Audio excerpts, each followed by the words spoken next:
জানিয়ে দেব আমাদের হাতে থাকা সর্বশেষ গুরুত্বপূর্ণ আপডেট সংবাদ।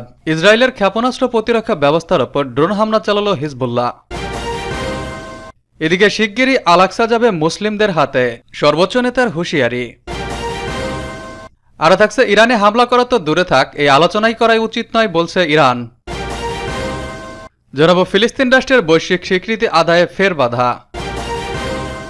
আর থাকছে বৃষ্টির পানিতে আরব আমিরাতে বন্যা, 2 বিমানবন্দরে ফ্লাইট চলাচল বন্ধ। এবং সর্বশেষ থাকছে ইসরায়েলি হামলার পর ইরানের উপর যুক্তরাষ্ট্র ইউরোপীয় ইউনিয়নের নতুন নিষেধাজ্ঞা, যা বলছে রাশিয়া। এতক্ষণ শুনছিলেন সংবাদ শিরোনাম, এখন বিস্তারিত। ইসরায়েলের ক্ষেপণাস্ত্র প্রতিরক্ষা ব্যবস্থার ওপর ড্রোন হামলা চালালো হিজবুল্লাহ। ইহুদিবাদী ইসরায়েলের উত্তরাঞ্চলের বেইত হিল্লেল সামরিক ঘাঁটিতে মোতায়েন ক্ষেপণাস্ত্র প্রতিরক্ষা ব্যবস্থার ওপর ড্রোন হামলা চালিয়েছে লেবাননের ইসলামী প্রতিরোধ আন্দোলন হিজবুল্লাহ। গতকাল মঙ্গলবার এক বিবৃতিতে হিজবুল্লাহ জানিয়েছে তাদের যোদ্ধারা 2টি ড্রোন দিয়ে ইসরায়েলি অবস্থানে হামলা চালায়। বিবৃতিতে জানানো হয়েছে ড্রোন দুটি সফলভাবে আয়রন ড্রোম প্ল্যাটফর্মে আঘাত করে, এতে সেখানকার বেশ কয়েকটি ক্রু হতাহত হয়। ইসরায়েলের চ্যানেল 12 জানিয়েছে হিজবুল্লাহ ছোড়া ড্রোন অধিকৃত ভূখণ্ডের গ্যালিলি এলাকায় আঘাত হানে এবং সেখানে আগুন ধরে যায়। আগুন নেবানোর জন্য 3টি অগ্নি নির্বাপক দল কাজ করে। এদিকে অধিকৃত ফিলিস্তিনের উত্তরাঞ্চলে বিরকেত রিশা সামরিক ঘাঁটিতে ইসরায়েলি সেনাদের একটি সমাবেশ লক্ষ্য করে হিজবুল্লাহ রকেট হামলা চালিয়েছে। অন্যদিকে লেবাননের কাফরসুবা এলাকার আল সামাকা অবস্থানে গোলাবর্ষণ করেছে হিজবুল্লাহ যোদ্ধারা। গত 7 অক্টোবর থেকে ইহুদিবাদী ইসরায়েল ফিলিস্তিনের অবরুদ্ধ গাজা উপত্যকার জনগণের উপর বর্বর আগ্রাসন ও গণহত্যা চালিয়ে আসছে। এর প্রতিবাদে হিজবুল্লাহ যোদ্ধারা ইহুদিবাদী অবস্থানে শুরু থেকে হামলা চালাচ্ছে। হিজবুল্লাহ আন্দোলন পরিষ্কার করে বলেছে, গাজার উপর যতক্ষণ পর্যন্ত ইসরায়েল আগ্রাসন বন্ধ না করবে ততক্ষণ পর্যন্ত হিজবুল্লাহ যোদ্ধারা ইসরায়েলের উপর হামলা অব্যাহত রাখবে। শিগগিরই আল-আকসা যাবে মুসলিমদের হাতে। সিরিয়ায় ইরানি কনসুলেটে ইসরায়েলের হামলা এবং তারপর ইসরায়েলের অভ্যন্তরে ইরানের পাল্টা আক্রমণ, সর্বশেষ ইসরায়েলের বদলা নেওয়ার হুমকি। এ ঘটনা প্রবাহে উত্তপ্ত হয়েছে মধ্যপ্রাচ্য। হুমকি ধমকি অব্যাহত থাকলেও অনেক বিশ্লেষক বলছেন খেলা ইরানের পক্ষে ড্র হয়েছে। সুযোগ পেয়ে দেশটি তার শক্তিমত্তা জানান দিয়েছে ভালোভাবেই। ইসরায়েলে হামলা করার পর ইরানের সর্বোচ্চ আধ্যাত্মিক নেতা আয়াতুল্লাহ আলী খামেনির কণ্ঠে শোনা গেল আত্মবিশ্বাসের সুর। সামাজিক যোগাযোগ মাধ্যমে এক্সে হিব্রু ভাষায় দেয়া এক বার্তায় তিনি বলেন, শিগগিরই আল-আকসা মুসলিমদের হাতে যাবে এবং সেদিন ইসলামী বিশ্ব ফিলিস্তিনের স্বাধীনতা উদযাপন করবে। ফিলিস্তিন ইস্যুতে আগে থেকে ইসরায়েলের সঙ্গে চরম দ্বন্দ্ব ইরানের। সেই দ্বন্দ্ব আরও ব্যাপকভাবে বেড়েছে গত 7 অক্টোবর গাজা ইসরায়েলি বাহিনীর অভিযান শুরুর পর থেকে। এই বরিতার মধ্যেই গত 1 এপ্রিল সিরিয়ার রাজধানী দামেস্কে ইরানি দূতাবাসে বোমা হামলা চালিয়েছিল ইসরায়েলের প্রতিরক্ষা বাহিনী। এতে 13 জন নিহত হন। হামলার পরই এক বার্তায় খামেনি বলেছিলেন, এই হামলার জন্য ইসরায়েলকে অবশ্যই মূল্য দিতে হবে। এরপর গত শনিবার রাত ও রোববার সকালে ইসরায়েলকে লক্ষ্য করে 3 শতাধিক ড্রোন ও ক্ষেপণাস্ত্র নিক্ষেপ করে ইরানের সামরিক বাহিনী। অবশ্য বেশিরভাগ ড্রোন ও ক্ষেপণাস্ত্র আঘাত হানার আগেই ধ্বংস করে দিয়েছে ইসরায়েলি বাহিনী। তবে দেশটির 9টি স্থাপনায় ইরানি ড্রোন আঘাত হানতে সক্ষম হয়েছে বলে জানা গেছে। ফিলিস্তিন কিংবা আল-আকসা ইস্যু নিয়ে ইরানের সর্বোচ্চ আধ্যাত্মিক নেতা আয়াতুল্লাহ আলী খামেনির বার্তা এটাই প্রথম নয়। গত জানুয়ারি মাসে এক বার্তায় তিনি বলেছিলেন, গাজায় ইসরায়েলি শাসক গোষ্ঠী যেসব অপরাধ করছে তা কখনো ভুলতে পারবে না বিশ্ব।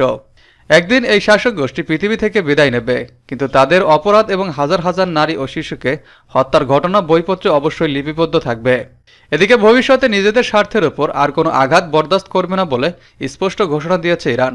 ফের কোনো ধরনের আগ্রাসন চালানো হলে তাৎক্ষণিকভাবে তার সমুচিত জবাব দেবে তেহরান। ইরানের প্রেসিডেন্ট ইব্রাহিম রাইসি এবং দেশটির শীর্ষ কমান্ডাররা দফায় দফায় এমন হুঁশিয়ারি দিয়ে যাচ্ছেন। ইরানে হামলা করা তো দূরে থাক, এই আলোচনা করাই উচিত নয়। আর্মস কন্ট্রোল অ্যাসোসিয়েশনের নন পলিফারেশন নীতি সংক্রান্ত পরিচালক কেলসি ডেভেডপোর্ট জানিয়েছেন, ইরান পারমাণবিক অস্ত্র নির্মাণের দ্বার প্রান্তে।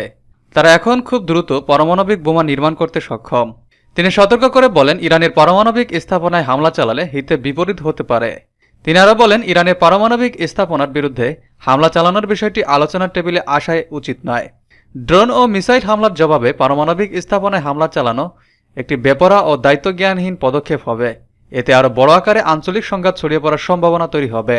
গত 1 এপ্রিল সিরিয়ার রাজধানী দামেস্কে ইরানি কনসুলেটে বিমান হামলা করে ইসরায়েল। এতে ইরানের বিপ্লবী গার্ড বাহিনীর বা আইআরজিসি, আল কুদস ফোর্সের 2 শীর্ষ জেনারেল সহ সব মিলিয়ে 11 জন নিহত হয়। ইসরায়েল আনুষ্ঠানিকভাবে এই হামলার দায় স্বীকার না করলেও ইরান ইসরায়েলকেই দায়ী করে। সেই হামলার প্রতিশোধ নিতে গত রোববার ভোররাতে ইসরায়েলের 300টিরও বেশি ড্রোন এবং ক্ষেপণাস্ত্র নিক্ষেপ করে তেহরান। ফিলিস্তিন রাষ্ট্রের বৈশ্বিক স্বীকৃতি আদায়ে ফের বাধা। ফিলিস্তিনের পূর্ণ সদস্যপদ পাওয়ার আবেদনে জাতিসংঘ নিরাপদ পরিষদের সদস্যরা ঐক্যমত্যে পৌঁছাতে ব্যর্থ হয়েছে। এতে রাষ্ট্রটির বৈশ্বিক স্বীকৃতির প্রতিক্রিয়া ফের থমকে গেল। রয়টার্সের প্রতিবেদনে বলা হয়, ঐক্যমত্য ছাড়াই বৃহস্পতিবারের ওই সভা শেষ হয়। তবে ভোটাভুটির আশা করছে ফিলিস্তিন। 2012 সাল থেকে বিশ্ব সংস্থায় পর্যবেক্ষকদের মর্যাদা পাওয়া ফিলিস্তিন জাতিসংঘের পূর্ণ সদস্যপদ লাভের জন্য চেষ্টা করে আসছে। এই স্বীকৃতি অঞ্চলটিতে পূর্ণ রাষ্ট্রের মর্যাদা দেবে। জাতিসংঘের সদস্য রাষ্ট্র হওয়ার যে কোনো অনুরোধ প্রথমে নিরাপত্তা পরিষদের মধ্য দিয়ে যেতে হয়, এরপর সেটি সাধারণ পরিষদে অনুমোদিত হবে। নিরাপত্তা পরিষদে ইসরায়েলের মিত্রের সংখ্যা বেশি। এর মধ্যে যুক্তরাষ্ট্র ফিলিস্তিনকে পূর্ণ সদস্যর মর্যাদা দিতে ঘোর বিরোধী। মার্কিন যুক্তরাষ্ট্র এই মাসের শুরুতে বলেছিল, একটি স্বাধীন ফিলিস্তিন রাষ্ট্র প্রতিষ্ঠা জাতিসংঘে নয় বরং বিরোধমান পক্ষগুলোর মধ্যে সরাসরি আলোচনার মাধ্যমে হওয়া উচিত। গত বছর হামাসের হামলার জেরে ফিলিস্তিনের গাজায় ইসরায়েলের ভয়াবহ আগ্রাসনের পর স্বাধীন ফিলিস্তিন রাষ্ট্রের দাবি জোরালো হয়। মুসলিম বিশ্ব ছাড়াও ইউরোপের বিভিন্ন দেশের নাগরিকরা গাজায় গণহত্যার প্রতিবাদে বিক্ষোভ করছেন। বিভিন্ন আন্তর্জাতিক সভায় বিষয়টি উত্থাপন করা হচ্ছে। সেই সঙ্গে জাতিসংঘের পূর্ণ সদস্যপদ প্রাপ্তির বিষয়ে নতুন করে লবিং শুরু হয়। জানা গেছে, এই ইস্যুতে নিরাপত্তা পরিষদের দায়িত্বে থাকা অ্যাডহক কমিটি সর্বশেষ বৃহস্পতিবার সভা করে।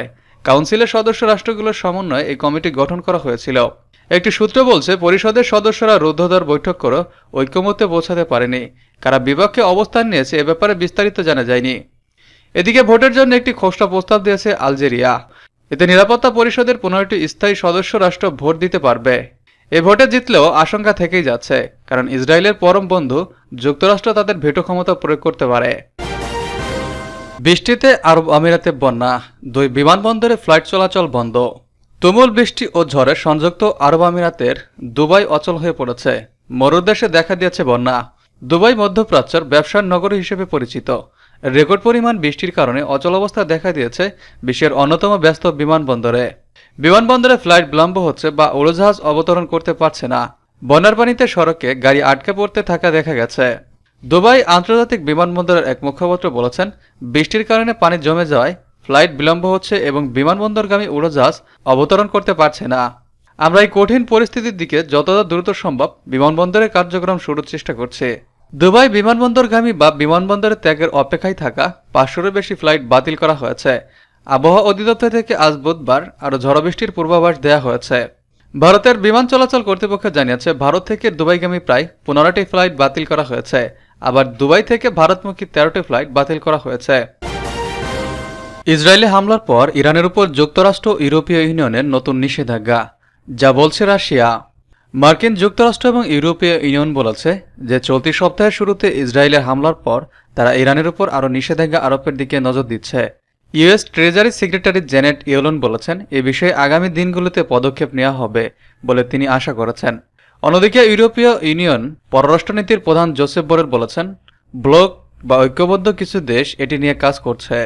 ইসরায়েল তার মিত্রদের প্রতি তেহরানের উপর কর্মসূচিতে নিষেধাজ্ঞা আরোপ করার অনুরোধ করেছে। গত বছরের অক্টোবরে ক্ষেপণাস্ত্র কর্মসূচির উপর জাতিসংঘের নিষেধাজ্ঞার মেয়াদ শেষ হয়েছে। ইরানের পারমাণবিক কর্মসূচিতে সীমিত করার জন্য যে বিস্তৃত চুক্তি করা হয়েছিল তার সাথে সম্পৃক্ত ছিল এই নিষেধাজ্ঞাসমূহ।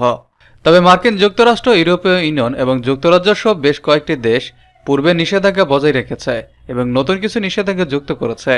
সোমবার ইসরায়েলি সামরিক বাহিনীর প্রধান লেফটেন্যান্ট জেনারেল হাজরি হালেভি বলেছেন, ইরানের হামলার জবাব না দিয়ে ছেড়ে দেওয়া হবে না। গত শনিবার ইসরায়েলের উপর প্রথমবারের মতো সরাসরি হামলা করে ইরান। এই হামলায় ইরান ও ইরাক, সিরিয়া এবং ইয়েমেন থেকে 300-এরও বেশি ক্ষেপণাস্ত্র এবং ড্রোন দিয়ে নিক্ষেপ করা হয়। তবে সেসবের বেশিরভাগই ইসরায়েল এবং তার মিত্রদের দ্বারা ধ্বংস করা হয়েছে।